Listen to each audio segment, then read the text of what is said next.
Perfect. Okay, so today we're going to be joined by Mr. Jim Waldron, founder of Balance Point Golf Schools uh, out of Oregon. I believe it's in the Portland area, right, Jim? That's correct, in Portland. Okay, Jim, why don't you start by telling us a little bit about yourself personally? Sure. Well, I live in Enterprise, Oregon, which is a little town up in the northeastern corner of the state, close to Idaho and Washington, about a 6-hour drive from Portland. It's a real beautiful community. I moved here 30 years ago. I always like to tell people it's the most remote place outside of Alaska that still has an actual community. We're surrounded by wilderness areas on all sides, which is kind of cool, including the Hell's Canyon, the deepest gorge in North America. We do have a golf course and a little driving range. I'm married. I've been married for 36 years to my wife, Jean. I've got 2 children. My son, Kai, is a computer programmer. He lives in Portland. My daughter, Maya, is in her second year of law school down at Berkeley. And I have kind of an unusual lifestyle. Because I chose to live in this very remote area for a lot of different reasons, mainly because I wanted to raise my family in a really pristine environment, which it is. I have to travel to teach golf for a living. So I spend 2.5 weeks each month in Portland, working really hard, teaching a lot of hours from May through October. I have an off season in November and December, and sometimes I'll go to Palm Springs and do a school or two there. In the past, I've gone to Singapore and done about a month of teaching there. We'll be doing that again next year. But basically, fall's kind of my off season. I get to work on my books and DVD editing, and then January through April, I'm in on Oahu teaching, and I live on the North Shore on the beach. A nice little condo there right on the beach. One of my students owns and rents for me at a very reasonable rate, which is how I can afford to spend 4 months in Hawaii every year. So it's kind of a fun lifestyle. That's cool. I actually had an apartment overlooking Waimea Bay. And that was great. Oh, it was awesome. Yeah, this was in the early 80s, and I didn't serve, but it was beautiful. I mean, it was just, February you get to watch. Well, that's right. I live just down the road, just outside of Haleiwa, about 10 minutes from there. Okay. In fact, Waimea Bay is where I like to go body surf. That's exactly, that's where I almost drowned. A New York City kid didn't understand tidal. I didn't understand undercurrent. Yeah. I didn't, that was a great swimmer. Big one there. Yeah, it was a great swimmer too. Oh man. Yeah. Okay, so where did you start playing golf, Jim? I grew up in Chicago on the north side, about a block away from a private club called Edgewater Golf Club.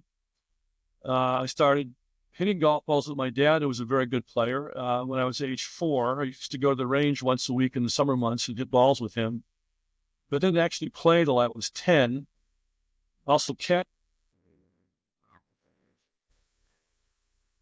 and got to know the former number 1 player in the world, a guy you're probably familiar with, Chick Evans, a guy who started the Evans Caddy Scholarship Fund. And he was a neighbor of mine and kind of one of my mentors in golf growing up, and talked to him a lot about golf. He used to take me and a few other of the better junior golfers in Chicago out to the Western Open every year, and you got to meet some of the tour pros. I had lunch with him and Tony Lehman and Jack Nicklaus when I was 12 years old, which was kind of cool. Played a lot of junior golf, played with Bill Murray, played junior golf with Bill and his brother Brian growing up. And kind of had a knack for it, got pretty good right away. I was shooting in the high 70s within 9 months of taking up the game, but I obviously having hit balls for 6 years prior to that certainly helped. And really got the bug and decided I wanted, at some point in my adult life, to teach golf for a living. Okay. So did you have a playing career at all? Did you amateur or pro or anything like that? Not really. Basically, what happened is I was leading a junior golf tournament after the first round when I was 15 years old. I shot 67 the first day, and the second day I blew up, shot 82. There was a lake next to the green. I picked up my clubs, threw them in the lake, walked away from golf, and didn't touch a club for 12 years after that. Then when I came back, I didn't have the time, and plus I was living in this really remote area, to pursue a playing career and a teaching career. Probably not the talent to do both either. And had to make a choice, and I chose to try to be the best teacher I could be. So, no. Yeah, that kind of happened to me, and I gave it up for 10 years, and I picked it up again, and it's not like riding a bicycle. When and where did you start teaching golf, and what led you down that road? I started here locally in the northeastern Oregon area, here in Enterprise, and also in nearby town LeGrand. And then a year later, this is in 1990, start teaching in Portland, doing lessons. And then I opened the schools where I became a full-time teacher was in 1995. I opened a school over on the Big Island at Waikoloa Beach Course in January of 1995. And then that spring in April, in just outside of Portland, still where I am at Whale Valley Golf Course, just about 20 minutes west of Portland. Oh, cool. I mean, I spent many a night up at the Parker Ranch at Paakaloa up there, and I was just thinking back on it. That would have been a perfect place to work on my impact conditions. And all I had was lava dust and lava rocks, and you can hit the ball properly up there, and wild boar, of course. I used to practice a lot at the Waikoloa Village Course, which is just below the Parker Ranch, which was probably one of the most scenic driving ranges in the world because you're hitting into Mauna Loa, Mauna Kea, and when you turn around, you can see the Pacific Ocean. So it is awesome up there. Okay. So how have you developed your? Let's go into your balance point golf system and how you developed it. Well, it was, like I said, I got the bug at an early age. And I mean, I really got the bug. I mean, when I was between age 10 and until I quit at 15, I probably read everything written on the golf swing and as I mentioned, talked to several of the top players in the world and just studied a lot of photographs and, tried to get better and did get better, but not to the point where I was satisfied, hence quitting for almost 12 years. And then when I came back, it was a spring day, I was living in Berkeley, California at the time, and beautiful spring day, early April. I thought, I'll go to the Tilden Park golf course and go to the range, hit some balls. And they just had an old barrel of old clubs. And for me, it was like riding a bike. I hit the ball just as well after 12 years I had when I quit, which was amazing to me. But in that intervening 12 years, I had done a lot of interesting things. I basically had immersed myself in what used to be called the human potential movement. I spent some time at a Zen monastery in California as a Zen monk and meditating a lot and learning the basics of Zen Buddhism. I spent some time in Boulder, Colorado with a Tibetan Buddhist teacher, Chogyam Trungpa Rinpoche. Same thing, learning how to basically understand the human mind. Did a lot of body work, a lot of massage. I had 85 Rolfing sessions, which is very deep tissue, sort of body reshaping massage. A lot of yoga. Bought myself a sensory deprivation tank, spent a lot of time in that. And I think that's partly why when I came back, I was actually as good, if not better, than when I quit. And then I thought, well, at some point, I'm going to take this passion I have for golf and develop a teaching career. But I didn't feel I knew enough at that point to certainly, kind of hang up my shingle as a teacher. So this was about in 1977, I think it was. I just went back and did a really exhaustive research project on the entire game of golf, not just the golf swing. I would guess probably 75% of it was the golf swing. And the other 25% was pretty much evenly divided between the mental game, short game, and putting. And just did that for a long time until I started teaching in 1990. Finished the completion of the model in late 1994. Spent some time in 94 with Mac O'Grady learning his MORAD system. And with his former number one assistant, Terry Okura, who was for a while there, was Elkington's coach and Sevy's coach. And then decided to open up the golf schools. And it's sort of a blend of science, a lot of kinesiology, biomechanics, geometry, physics. But what's kind of cool about it, kind of distinguishes it, I call it a mind-body connection model, which is it's not just what the objective model is, not just the objective physics, geometry, and so forth. But more importantly, how does the brain learn this stuff, which I thought was in some ways even more important than the physics and the geometry. And I still think that today. Hence the mental aspect of it. So there's a mental side of learning mechanics that's basically, even still today, there's very little, it's a subject that's not discussed much at all in golf circles. You mentioned the Rinpoche, Tibetan stuff. We have a couple of our guys, Ed Hanzarek and Nori Wright down in Florida, who did some work with the guy's name who wrote the book "Turning Your Mind into an Alley." One of those Rinpoche. Yeah, it's a very good. I actually have it on my bookshelf. And okay, so you study a little bit more at who else? Who would you say were your primary influences from a literary standpoint? books you've read and on the golf swing? Ah, boy, that's a great question. I like there's a lot of different influences. Probably my biggest influence, I'd say overall, would be Percy Boomer's book on learning golf. I like that one a lot. Um, I'm a big fan of George Newson's book, The Natural Golf Swing. Uh, Let me think of a few others off the top of my head. Well, obviously Mac's stuff was really influential. Um, Currently, I like the Laws of Golf. Have you read that book about the influence of body type on the golf swing? So Mike Adams and T.J. Tomasi. Correct. Yeah, I think that's an excellent book. I like Mike Hebron's stuff. I like his book, Golf Swing Secrets and Lies, and also The Inside Moves the Outside. Obviously, Ben Hogan's book, and also Joe Dante's book, The Four Magic Moves. And we actually have a list of, I think there's 8 books there now on our required reading list for anybody's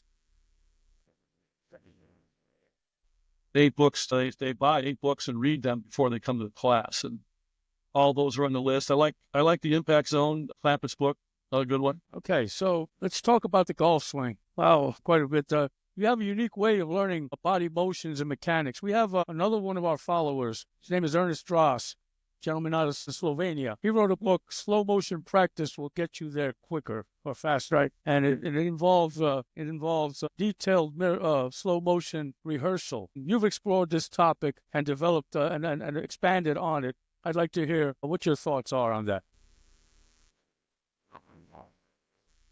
The cornerstone of our golf swing learning program.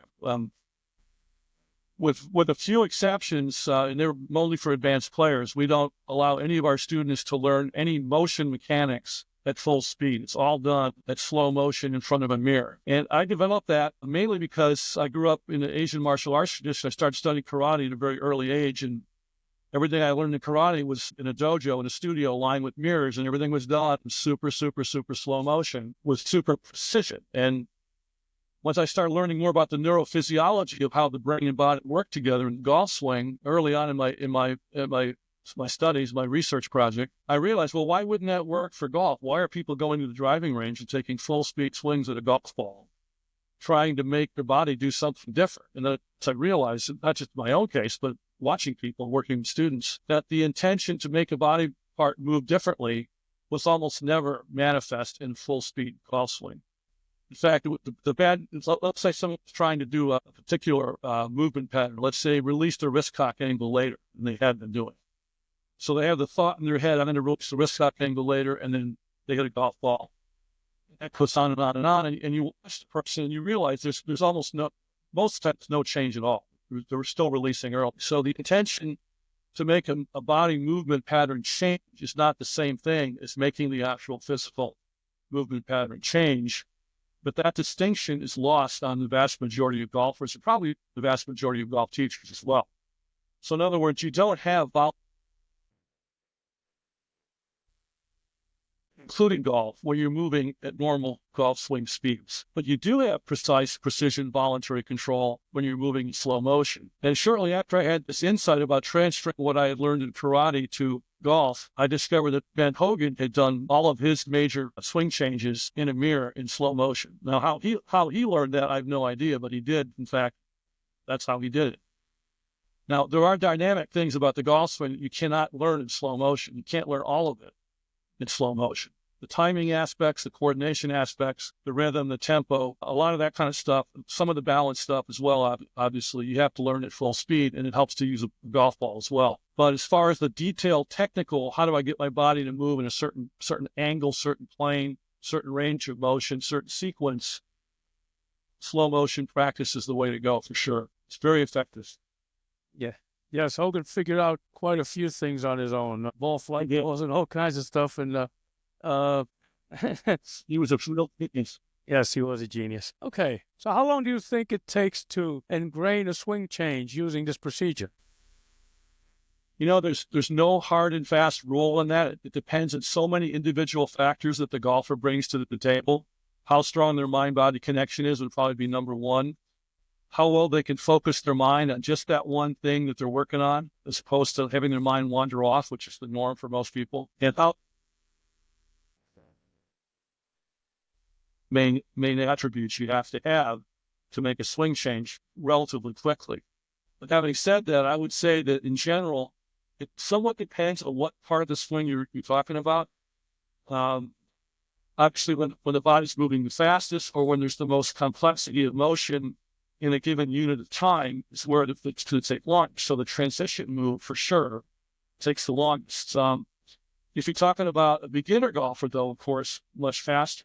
You're talking about an experienced golfer who has existing movement patterns already ingrained the level of dominant habit. It's going to take 2 or 3, even 4 times longer than a beginner. But most of my students are not beginners. Most are people who have been playing for at least a year or longer, generally many years. And for those guys and gals, it'll take, to learn a really good professional level transition move, it'll take about, I say 2 to 3 months of slow motion mirror work at about 20 minutes to 30 minutes a day at home. Say 6 days a week, take Sundays off. Some people are faster than that. Some people have done it slower, but I'd say that's about the average.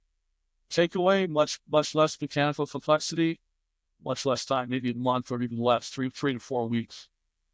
Okay. Yeah, so it's probably, you've covered probably the demographics of our readership. For the most part, people have been playing. I would say the average would be 15 handicap and less, and a lot of teaching pros also are tuned into this interview. Will tune into this interview. Can I add one more thing? It's not just the slow. We actually teach. There's a 7-step sequence in our learning model. First is conceptual understanding, except for kids. Kids don't need that; they can skip that entirely. If you're age about 12 or older, the part of your brain that can model through the visual channel is sort of shuts down a little bit, not a lot. So a lot to it will not be very effective for people who are around 12 years or older. So having some basic theoretical understanding to get you sort of in the ballpark, that's like the entryway to the ballpark, so to speak, is important. The second step is visual training. That's slow motion in front of a mirror. The third step is feel sense training, where you once you're doing the actual, once you're achieving what we call the outer form, which is the correct body and club motion in the mirror in slow motion, you then close your eyes and feel yourself make the motion in slow motion from what we call feel or kinesthetic channel, which is all of your conscious mind energy and awareness is in the feel channel. So there's no internal visualization going on, and there's no internal talking to yourself. There's no auditory channel. So the auditory channel, the talking to yourself, is switched off. The visual channel is switched off. 100% of your focus is in the feel channel, and you feel, what does it feel like to make that motion in slow motion? Then you repeat that cycle at half speed. So you do a half speed takeaway. Say we're working on takeaway. You would do a half speed takeaway in the mirror, checking to make sure you're doing it right. And of course, if you don't do it right, if you're consistently making a mistake, you go backwards to the first stage of slow motion work. So as you only graduate to actually where you're doing it properly, right? Right. So at half speed, you do it again at slow motion, or at half speed in the mirror with your eyes open. Then you close your eyes and do it at half speed. And notice what sensations you're feeling in your muscles when you make that motion at half speed. Then you do the same thing at full speed. Most of the time at full speed, you don't use the mirror at all. You just do it at full speed. And you can do it with your eyes open or closed. Closed is probably better for most people. And then you go to the range and you hit balls, focusing on that one particular aspect of the swing that you're focusing on. In this case, it's takeaway. Maybe even just one element of takeaway. Could be the wrist cock element, could be the torso turn element, could be the arm extension element. Whatever it is, you focus on that one what we call a focal point for your mind, and you do it at half speed with a ball. And one of the nice things about doing half speed training on the range with a golf ball is all of us golfers have, to varying degrees, 2 major destructive impulses that sabotage our performance as golfers. One is the hit impulse, which is basically wrong understanding of power, particularly power application in the downswing. The other is the manipulation impulse, or the using static, non-athletic hand-eye coordination to steer or guide the club head, typically in a straight line motion through impact, trying to keep the club face square, which of course both things should not happen in a proper release. So when those impulses are present, they sabotage your best effort. So when you have a ball there and you're moving at half speed, you have semi-voluntary control of your body, not precision control, not 100% control, but you have, there's sort of a gray area there where you have some overlap between voluntary and involuntary, and the ball's there. So you're sort of you're kind of working on your anti-manipulation impulse practice and your anti-hit impulse practice at the same time while you're working on this piece of mechanics that you've been doing at home in the mirror at night. That's great. We talked to our friend Doug Ferreri, who was Paul Bertholli's assistant for many years and was entrusted with Bertholli's memoirs. We wrote the book Golf Swing Construction, which was Bertholli's original manual, and he seems to emphasize a lot that hit impulse, the caveman in you, steering out caveman in you. Okay, what do you think is the primary parts of the golf swing, and how do they interact with each other? In other words, what would you say the main power source is, and what are the external sources? Could you talk us through that? Yeah. We teach, like the golfing machine, they call it 3 zones. We use the term 3 circuits, 3 neuromuscular circuits, 3 mind-body connections, which are the pivot, the turning motion of the body on a consistent spine angle. It also includes spine tilt, sideways tilt to the left and the backswing, to the right, even more to the right in the forward swing. Includes lateral weight shift, forward swing only, or maybe a little bit's okay for some folks on the backswing. Then there's the upper arms, what the upper arms do, just the upper arms, not the lower arm. And then there's what the right elbow does, bending and straightening, forearm rotation, and what the wrists do. And those are the 3 major mechanical pieces that we learn. Of course, only one part at a time, given time for a student. Again, we're back on this whole idea of only focusing on one thing at a time, not trying to build a house all in one day, right? But those 3, we tell our students when they come to either our lessons or our golf school, Great Shot, that the most important by far is the pivot. We believe it's a pivot-driven golf swing. We believe the pivot's the primary source of power. It's the primary source of your swing geometry, mainly due to the influence of your forward spine angle and your side tilt. And it's the source of 80% of your balance as well. So from a balance standpoint, which is obviously a big deal since we call the school balance point, from a mechanical power application, and generation application standpoint, it's really important. And from a and the structure of the house, the walls, the ceiling, the roof. Not that the other 2 aspects of 2 circuits aren't important. They are. You certainly can't have a golf swing without the other 2. But power source and power application is absolutely in pivot. No question about it. I wholeheartedly agree with that thought. You just mentioned Great Shot, and this is this part of your balance point curriculum, or is this a different, or how does this all tie in? Could you just give us a brief summary? Yeah, we have several different programs or schools within the organization. The most popular school called Great Shot! It's our golf swing fundamentals camp. Very intensive. It's 3 days in a row, 3 8-hour days, plus again the reading preparation ahead of time. It's about all the basic fundamentals of the golf swing, particularly the mechanics. We work somewhat on rhythm and tempo. We call it coordination fundamentals. We do obviously work on balance as well, but the bulk of it's fairly technical. It has a lot with pivot, arm swing, wrist action, weight transfer, spine angle, spine tilt. We do it in the form of one of my assistants, followed by a series of drills. Some of those are ball striking drills, some are not. Some are done, again, in slow motion in front of a mirror. Some are done with training aids. Everybody start out on a plane board. We work on some of the basic geometry on day 1 on the plane board. And then everybody, after about any 15 to 30 minutes, people sit down, and there's chairs on the range, umbrellas, food, water, juice. Everybody gets a notebook. People write their light bulbs down, their learning epiphanies, their breakthroughs. They share them with the group. So that takes anywhere from 2 to 5 minutes. And then we start the next segment. It goes really fast, boom, boom, boom, all day like that for 3 days. So we actually have an expanded version that takes 8 days called the Ultimate Swing School, which is the same program, but at a much slower pace, with more practice time devoted to, at the end of each learning segment, we actually do a practice segment. And that's done in Hawaii once a year. Wow. Sounds like a golf. And we also have a short game school. We have a 3-day short game school. We have a 1-day putting school all day just on the putting green. We have a 1 and a 2-day mental game school. The 1-day school is called Rip It to the Target, which deals with taking the flinch out of the swing and a lot with mental focus. and eliminating hit impulse and manipulation impulses. And we do a 2-day school called Breakthrough. First day of that is the same as Rip It to the Target. Second day deals with on-course playing performance, course management, golfing ball, course management strategies, a lot on emotional state control, dealing with anxiety, fear. Basically, I adapted the Stanislavski method acting technique for golfers. That's a lot of method acting techniques in that school. Method acting? So, yeah, method. You've heard of method acting, right? You got the act? Yeah, that's the guy who played Jaime Roth on The Godfather. What's his name? Strasberg. Strasberg, who was yeah, he actually has a school down in the village. That's right. And, Meryl Streep went there, Rando went there, Chino, Hoffman, Gene Hackman, a lot of the top actors, a lot of top film actors, yes, graduates from the actor studio.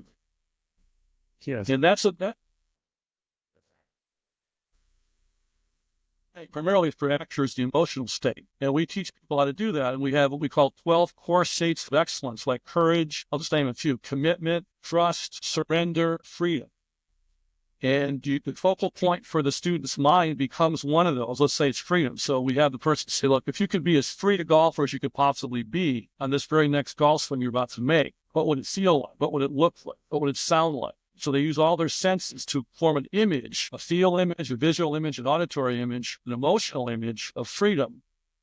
Just behind the ball at the beginning of the routine, they take that state and they merge their conscious mind with that state. So there's no separation. So the conscious mind is freedom. Freedom is the conscious mind. And that's where they're focused during the actual strike, during the actual swing. And then we train them on the range, and we do a 9-hole playlist at the end of the day on the golf course. And they pick one of those states to stay with throughout the entire 9 holes. And the improvement's just remarkable. Pretty interesting how you pull from all different aspects of different everything. I mean, it's an eclectic approach. Very eclectic. Yes. Yeah. Whatever works, I'll use. Exactly. Wow. Yeah. So now let's talk about your short game schools. How do you approach the short game? Well, we have a 2-day, a 1-day, and a 3-day version. Basically the 3-day school, the first day is putting, all day in putting. The second day is chipping, the basic chip and run shot, plus some specialty chip shots. I'm a big believer in chipping as being one of the most vitally important skills for lower scores, particularly for average golfers who can't break 80, right? And the third day is pitching, a lot with lob wedge pitches, flop shots of various kinds, bunker shot technique, distance control with the wedges when you're in between distances, especially partial distances, and some specialty shots like long bump and run shot, a 6-iron that goes into like a 2-club wind, which luckily at Quail Valley in Hawaii we have plenty of wind, so it's a good place to do that. That's our third day. I really like teaching putting. I've come up with a kind of a new system for putting I mentioned in our email, which basically, and I'll just run it by you and see what you think, and some feedback from you and from your readers. I was always a really, really, really good putter until about 5 years ago. And I was playing for the first time on Oahu at the Turtle Bay Palmer course, which has paspalum greens. I'd never played paspalum grass before. And I shot 81 with 9 3-putt greens. True story. And my confidence was shot. Really good putters up until that point. I had read about it. I taught it. Obviously, I knew a lot of the mechanics and stuff. But for me, I'd always been a good putter. My dad was a good putter. So a lot of what I had as a skill as a putter was basically learned at the level of completely unconscious mind. So when I had those 9 3-putt greens, mainly due to poor distance control, it created a big crisis of confidence. So I had to kind of rethink my whole view of putting. So I did a lot of research the last 5 years of putting. And one of the things I've come up with, which is working really well in our putting schools, we're getting a lot of good feedback, is to think of putting as more than one type of shot. Mainly to think of a very short putt of about 5 feet or less, maybe 8 feet or less if you play really fast greens, is a very unique shot unto itself. When you're outside 5 to 8 feet, between say 5 feet and about 45 feet, different kind of putt. And when you're outside 45 feet, if you play at slow greens, maybe 60 feet if you play medium speed greens, 75 feet if you play really ultra fast greens, also a different putt, mainly due to the distance. So obviously short putts, there's a lot more mental pressure to make the putt. We all get really pissed off at ourselves, rightfully so. We miss 4-footer, right? That's why they're harder to make than 10-footers, right? Because you're supposed to make it. Right. And so short putts, super short putts are all about line control. Distance control is almost a non-issue. Medium length putts are pretty much the intention, the purpose is going to be 50% line control, 50% distance control. Outside 45, 60, 75 feet, again, depending on the speed of the greens you play, it's all about distance control. Chances of making it are pretty much close to zero. And you want to make sure you don't 3-putt. So that's more about it's probably 95% distance control. So what we teach is 3 different grips, 3 different setups, 3 different ball positions, 3 different stroke mechanics for those 3 shots, like we do in the short game. In the short game, if you want to add them up, there's probably 100 different varieties of shots you could do. There's probably a dozen different types of chip shots in terms of variation in mechanics. There's a whole bunch of different types of pitch shots. There's various ways to hit green shot bunker shots. So we make adjustments to our grip pressure, sometimes even our grip, that our setup in the short game to fit the requirements, the demands of the shot at hand. But for some reason, the way golf has been taught for 500 years, when your ball lands in the putting circuit, it doesn't matter if you're 100 feet from the hole or 2 feet from the hole, you're supposed to grip it the same way, set up the same way, do the same stroke. And, that was my big light bulb. And it really changed my putting game tremendously. I'm a much better putter now than I was before that disastrous round at Turtle Bay. And my students are getting a lot better results. So, and the basic idea on the super short putts is, since those are the Popping out. with the left palm slightly facing to the sky. I don't know if you can see that. If you see that, No. Oh, go back a little bit. yeah. Stand up. Kind of like this. Yes. Yes. Yes. So Pat Harrington grips it. It's really tough to flip or to roll. Mm-hmm. Flip that grip. Or you could do the burnout. Right. For experienced ways, or you could do the paintbrush grip for the flop, trips the mark foot flop. So we teach a short putt grip that's hand muscles with very firm grip pressure. Right. But you're forced just to wrap your shoulder girdle as your main as your only power source, and it keeps that blade very, very square throughout the stroke. And then for a immediate putt, we stand a reverse overlap putt grip, which is that grip right there. See that? Right. And then for the long putts, you can use that same grip as the medium, the same reverse overlap, or a variation. I use one that's sort of like a double reverse overlap, kind of looks like this. Mm-hmm. If we want a little bit of wrist action, a long putt out, say 60 feet, we want a little bit of wrist hinge, unhinged to increase the club head speed a little bit as a secondary power source. And people, most of our students, when we first present this, they go, "Oh my God, it's too complicated. I can't have 3 putting grips." So for those people, we say, "Okay, just do 2. Do 1 for super short putts of around 6 to maybe 12 feet, somewhere in there. And outside that point, just do the reverse overlap." And same with the setup changes. We want to really lock the lower body down. You really get more spine angle on a super short putt. So your eyes are right over the target line. So we tell people, look, just make 2 changes. You don't have to make 3. You'll still putt better.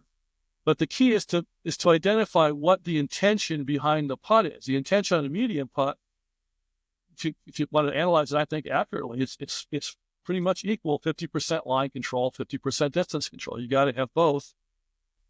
Having said that, you're probably not going to make that many putts outside, say, 10 feet. Once you're in the 10 to outside 10 feet range, you're probably not going to make it. But you still want to have as good a distance control as you can have, as good a line control as you can have. So you can get lucky once in a while and make some of those 15, 20 footers for birdie or for par. And then out super long putt range, you just want to get it close. You want to get it within about a 2-foot circle. So it's all about distance control. Anyhow, that's a little bit about my newest putting stuff, which I'm pretty excited about. That's great. And it sounds like you've been testing it you've been using it yourself and testing it with your students. You have a book available, I saw on your website. Could you talk about? We have training manuals.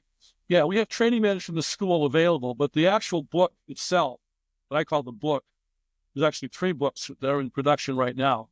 One's called The 15 Gates of Golf. The first one. And the key to a lot. Is that could you go back? First one's called The Arms. Yeah, the arm swing illusion, Okay. golf's missing link. The second one's called the 15 gates of golf and the keys to unlock them. And the third one's called mastering the mental game, the art of shot making, which is basically our Rip It to the Target mental game school expanded out into an actual book available public. That's there with them in actual 3D real world space. But basically, it's to me, I think it's a discovery I made in September 6th, happened to be my wife's birthday of 1996, which was my biggest light bulb as a golf swing researcher and player and student of the game. Which is what the role of the arms are in the golf swing, particularly the upper arms, and how it relates to the other aspects, to what the wrists do and what the pivot does. And so it's almost like, I guess you could say, like linking an understanding, a mental understanding, a theoretical understanding. It could be such a huge light bulb for people that when they get it, it makes their pivot better and it makes their wrist action and forearm action better. And I don't know if I can show you this or not. You tell me what this looks like. But basically, if I stand at that, Yeah, that's good right there. up there, I'll without having to move the webcam. But basically, what most people think a golf swing is, both consciously and unconsciously. Remember, it's the unconscious understanding that controls the body motion, so that's the most important. Most of those people think of the golf swing as a sideways motion with the arms, almost like a bigger version of a putting stroke, which is putting stroke is a sideways motion of the arms, right? And what I discovered is the arms don't do that. They stay in front of your torso. They move away from your body. As though if you didn't turn your body on your takeaway, you want to isolate what the arms would do. Your arms would go toward the target line. They wouldn't go parallel to the target line. Whereas we ask the average golfers come to our schools, we say, what do the arms do if you didn't turn your body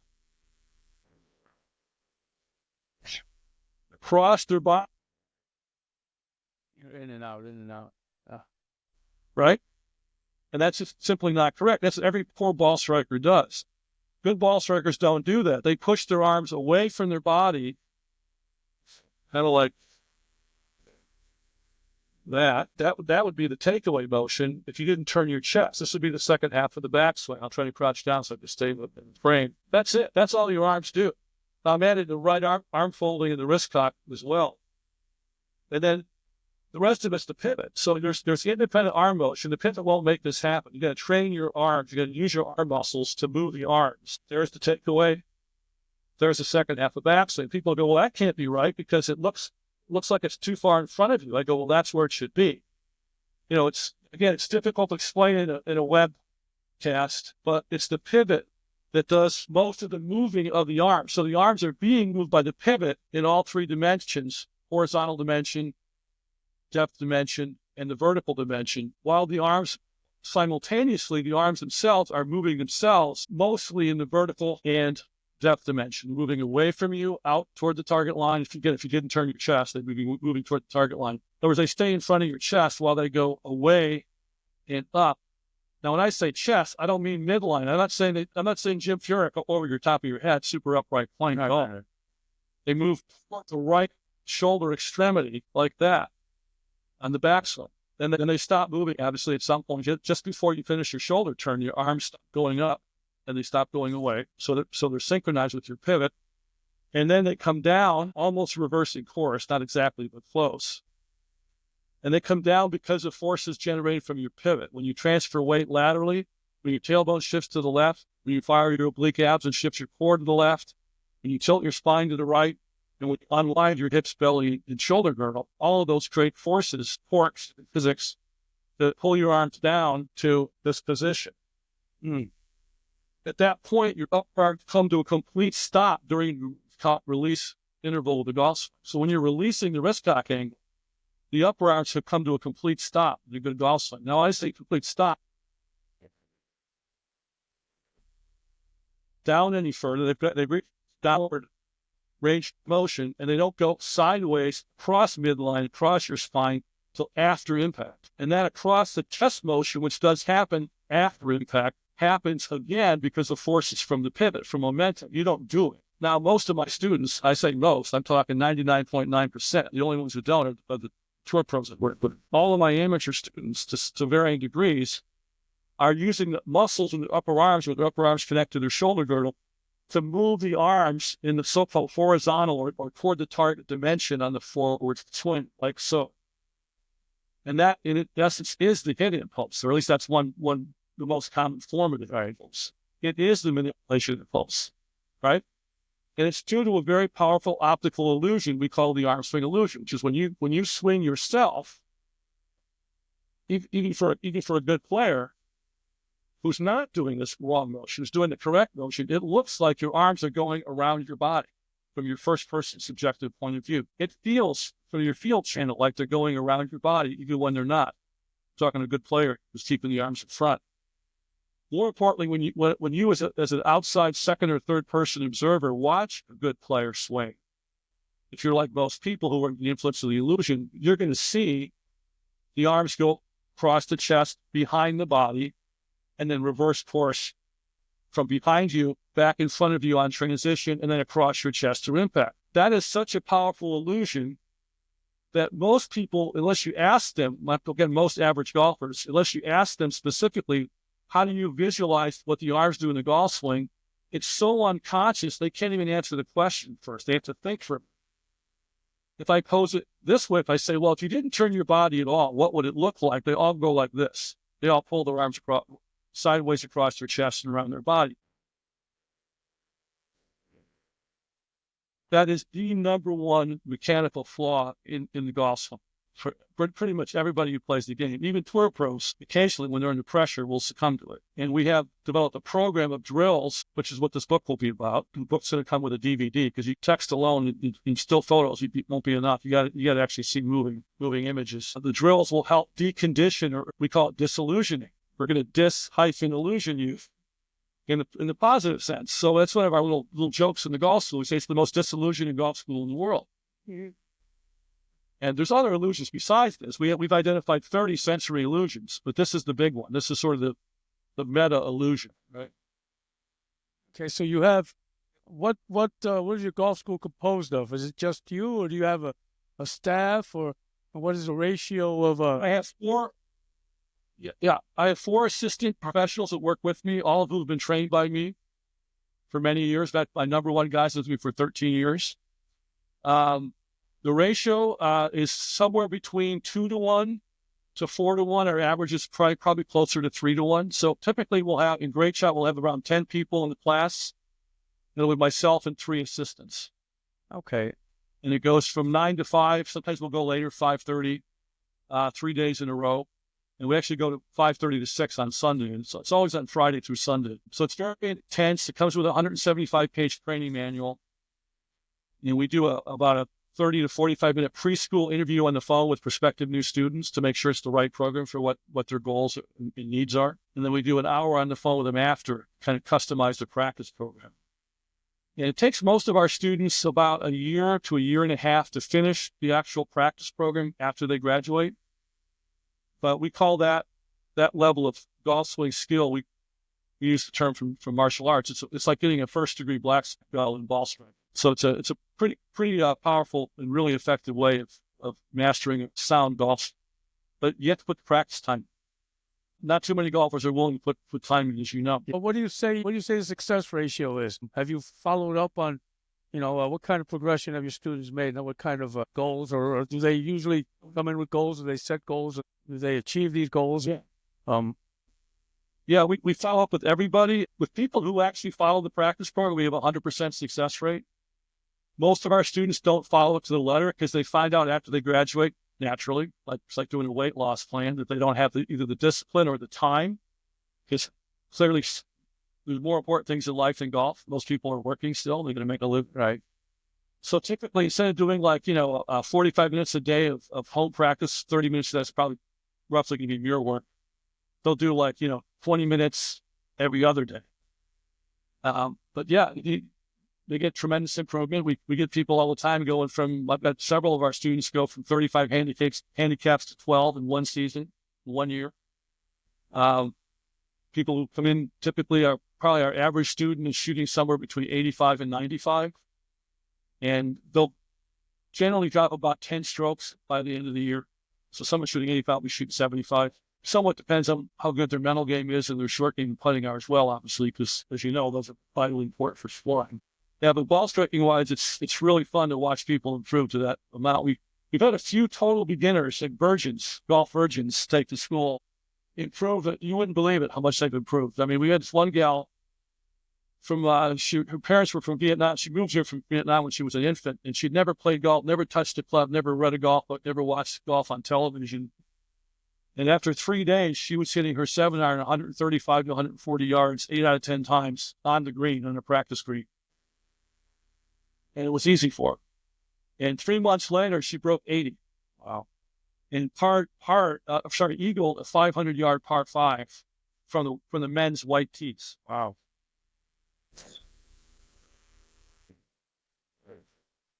After she first took up the game, she kept saying to me, people can come up to me and say, am I an LPGA player? Wow.